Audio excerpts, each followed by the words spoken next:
¿Cómo se mantiene el equilibrio dinámico? Identificar los efectos de la depredación y la competencia en las poblaciones y el equilibrio de un ecosistema.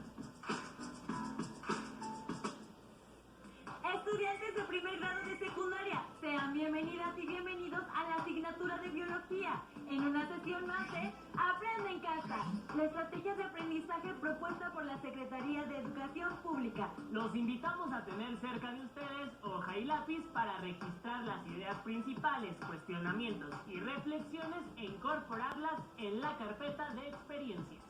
Revisaremos un tema fundamental en el aprendizaje de la biología. Como saben, entre los seres vivos existe una amplia diversidad de intercambios, como la que ocurre cuando plantas o animales compiten por los recursos disponibles. Un caso es la interacción depredador-presa. ¿Se han preguntado cómo participan los depredadores en el equilibrio de los ecosistemas? ¿De qué depende la interacción entre depredadores y presas? ¿Qué pasa cuando hay muchos depredadores y pocas presas o cuando no hay depredadores? Acompáñenos a saber un poco más de los efectos de esta interacción en el equilibrio poblacional de los ecosistemas. ¿Qué pasaría si no hubiera depredadores en los ecosistemas? Se harían más grandes las poblaciones de plantas y de animales que sirven de alimento. E incluso se podrían convertir en plagas. Vamos a conocer más sobre los depredadores y su función en los ecosistemas. Mediante un largo y continuo proceso, los componentes de un ecosistema logran mantenerse en equilibrio dinámico. De esta manera, las diversas especies que habitan en un mismo territorio no solo comparten recursos como el agua, la luz y el suelo, sino que también dependen unas de otras para sobrevivir. ¿Qué hace posible este equilibrio? El equilibrio de un ecosistema se relaciona de manera directa con la disponibilidad de energía aportada por los organismos productores como las plantas y las algas, con las condiciones del medio ambiente y con las interacciones entre las especies. Por ello, cuando alguno de estos elementos se altera o se modifica, el ecosistema pierde su estabilidad. Por ejemplo, cuando se eliminan las plantas de una selva o bosque, la energía deja de fluir por la cadena o red alimentaria, de la misma manera que cuando aumentan o disminuyen las especies. En este contexto, resulta relevante la relación depredador-presa. Veamos cómo se establece. En los ecosistemas existen varios factores que controlan la abundancia de las especies y regulan sus poblaciones. Entre dichos factores encontramos la relación depredador-presa, gracias a la cual las poblaciones varían en equilibrio dinámico. La relación depredador-presa depende, a su vez, de elementos como la fecundidad, el número de crías por camada, las estrategias que emplean los depredadores para cazar a sus presas, y las estrategias que emplean las presas para evitar ser cazadas por los depredadores.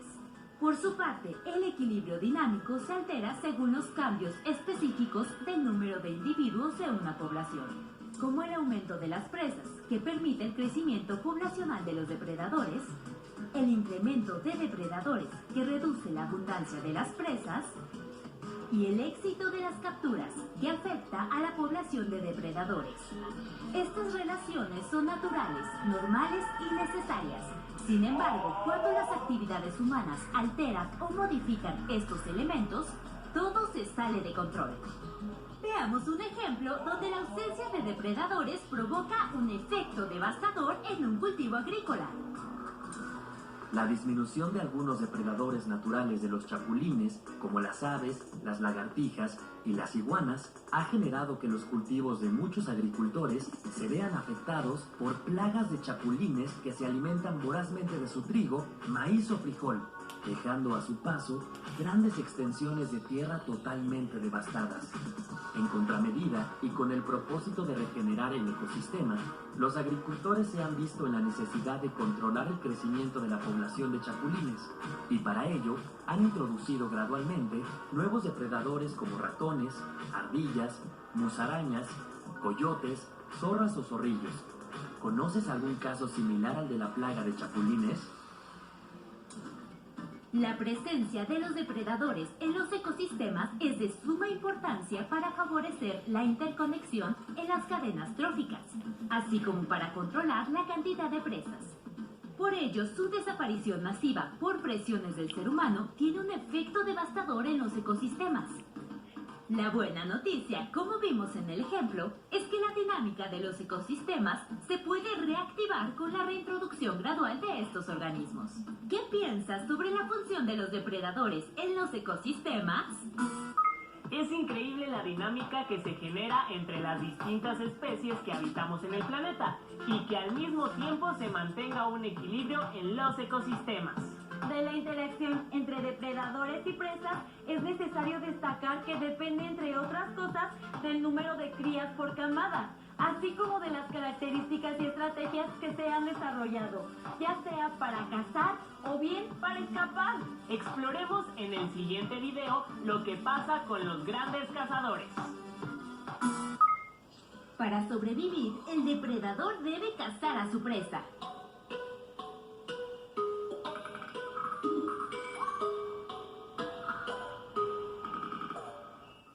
Esta escena es indispensable en los ecosistemas. Pero, ¿qué pasaría si la población de depredadores creciera más de la cuenta? Vayamos por partes. En todo ecosistema conviven diferentes especies. Por ejemplo, ratones y búhos, linces y liebres, leones y cebras. Si hacemos un recorrido por el norte del continente americano, específicamente por las frías tierras de Alaska y Canadá, encontraremos a este individuo, el lince, y podremos observar cómo se relaciona con otros individuos de su especie, es decir, con otros linces para reproducirse y protegerse mutuamente. También podremos comprobar cómo es que la población de esta especie interactúa con su medio ambiente. Nace, crece, se reproduce, consume recursos y finalmente muere. Asimismo, cuando mueren sus desechos sirven de alimento o fertilizante para la tierra.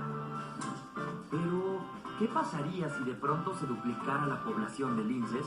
¿Qué provocaría una mayor población de linces en la comunidad con la que comparte el hábitat? Sin duda las liebres, presas favoritas de los linces, se sentirían intranquilas, aunque probablemente los linces también se preocuparían. Veamos por qué. Ya sabemos que en un ecosistema todo está estrechamente relacionado y que lo que ocurre en una población afecta directamente a toda la cadena alimentaria. Por lo tanto, la interacción entre depredador y presa, aunque nos parezca violenta, es necesaria y requiere de mantenimiento de equilibrio. Si por alguna razón la población de depredadores creciera, ¿qué pasaría con las presas? Retomando nuestro ejemplo, más linces necesitarían más comida. En un principio, los linces podrían cenar liebres, liebres y más liebres. ¿Pero por cuánto tiempo? No podría ser por siempre, porque la comida comenzaría a escasear. Es decir, la población de liebres se haría mucho más pequeña. Entonces le tocaría al lince pagar las consecuencias. Así es, al escasear su alimento, es decir, las liebres, muchos linces morirían de hambre y poco a poco su población disminuiría. Un alivio para la población de liebres, porque al fin podría recuperarse, aunque le llevaría algo de tiempo. Los ciclos que hemos visto fueron documentados durante 100 años por la Compañía de la Bahía de Hudson, dedicada a la comercialización de pieles. Los investigadores que participaron en dicho estudio dejaron en claro que el crecimiento de la población de depredadores y la de presas estaba muy sincronizado y se repetía casi cada 10 años. Las matemáticas de la naturaleza. En la relación de depredación, el depredador se beneficia y la presa se ve perjudicada. Pero esta relación es fundamental en la naturaleza para regular la población de cada especie. ¿Qué pasaría si los depredadores dejaran de existir? Probablemente la población de presas crecería hasta convertirse en una auténtica plaga, la cual acabaría con otros recursos. Por ejemplo, las liebres del ejemplo anterior no tendrían depredador y consumirían todos los pastos de la zona que habitan, afectando a otras especies que también se alimentan de ellos. Entonces, gracias a los ciclos de autorregulación que se han explicado, las poblaciones de depredadores y sus presas se mantienen en el límite que el ecosistema puede soportar. Esta dinámica de regulación en las poblaciones puede observarse en todas las relaciones de depredador-presa. Como hemos visto, la relación depredador-presa conserva el equilibrio dinámico de las poblaciones en un ecosistema. Así, en la naturaleza, los organismos nacen, crecen, se reproducen y mueren, en ciclos de autorregulación que permiten a cada comunidad subsistir. ¿Qué factores rompen este equilibrio dinámico de las poblaciones en un ecosistema? ¿Qué sucede cuando la urbanización altera las zonas de caza de los depredadores? ¿Cómo nos perjudica a los seres humanos el que la relación depredador-presa deje de existir?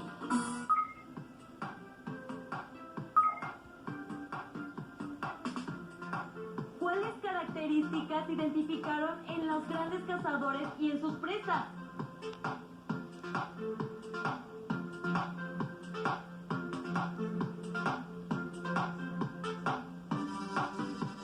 ¿Quiénes mantienen más posibilidades de éxito?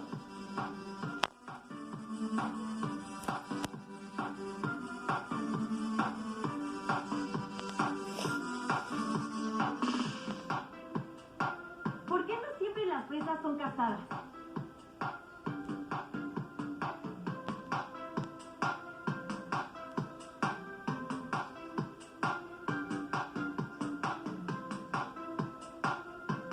¿En qué circunstancias el depredador puede convertirse en presa?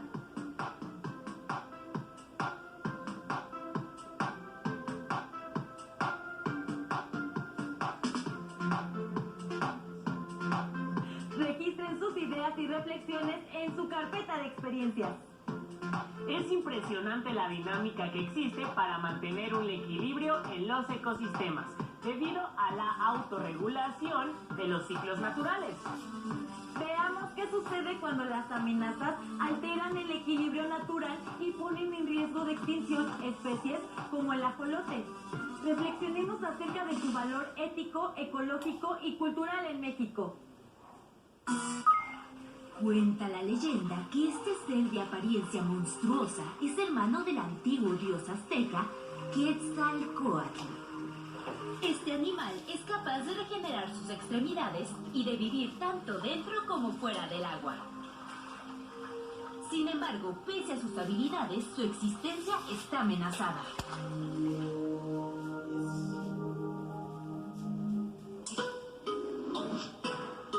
El ajolote es una especie endémica, lo que significa que solo vive en un lugar. En este caso, en los canales de Xochimilco en la región sureste de la Ciudad de México. Su extraña apariencia puede recordarnos a ciertos monstruos de la pantalla grande, pero en realidad es un ser fantástico. ¿Quieres saber por qué? El ajolote es un anfibio pariente de la salamandra. Parece un renacuajo gigante, pero con las branquias externas y ramificadas. Sus pequeños ojos no tienen párpados. Su cuerpo es alargado y aplastado por los lados. Tiene una aleta y patas con dedos finos y sin uñas. Su color puede variar entre café, verde oscuro y negro. Además, sus características adaptativas le permiten permanecer en estado larvario incluso en su edad adulta. Sí, hay que verlo para creerlo. Su nombre científico es Ambistoma mexicani, pero es más conocido por su nombre náhuatl, Axolotl, que significa monstruo de agua. Aunque la verdad no es tan monstruoso. De hecho, es bastante simpático. ¿A ti qué te parece? La población de ajolotes ha descendido de forma alarmante. En 1998 se reportaron alrededor de 6.000 individuos. En 2004, solo 1.000. Para 2008, 100 o menos. Y en 2009, la comunidad científica advirtió que podrían quedar tan solo 20 individuos. ¿Cómo es posible esto? Las principales amenazas en la vida de los ajolotes son las necesidades de actividades humanas. Y es que, por ejemplo, para activar la acuacultura en Xochimilco y fortalecer la economía, se introdujeron en los canales especies como la carpa y la tilapia, depredadores naturales del ajolote, acción que por mucho resultó contraproducente. Por otro lado, de acuerdo con algunos cálculos, se han drenado y rellenado el 85% del hábitat de los ajolotes para construir casas. se ha contaminado de manera importante el 15% restante. Estas y otras acciones han puesto a este ser de leyenda al borde de la extinción. Pero no podemos darnos por vencidos, ni permitir que los ajolotes se extingan. En lugar de eso, podemos acercarnos a alguna institución que se ocupe de su cuidado y preservación y encontrar la manera de contribuir con nuestro granito de arena. Actualmente, el Centro de Investigaciones Biológicas y Acuícolas de Cuemanco, conocido por sus siglas como CIBAC, trabaja arduamente para rescatar al ajolote. Entre otras actividades, se encarga de recrear las condiciones ambientales que el ajolote necesita para su reproducción, controlar el crecimiento de hongos que puedan afectar su reproducción y separar a los ajolotes recién nacidos para su protección. ¿Crees que podrías hacer algo para proteger al ajolote? ¡Claro que sí! Si visitas Xochimilco, no contamines su hábitat. Contribuye a los trabajos de conservación y no compres estos animalitos, aunque llamen tu atención. A grandes males, grandes remedios. Luchemos hasta el final.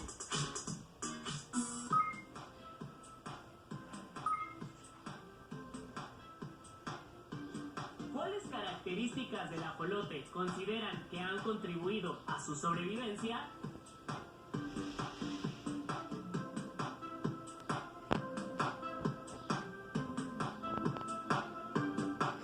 ¿Cuáles son las principales amenazas que enfrenta y cómo se puede revertir?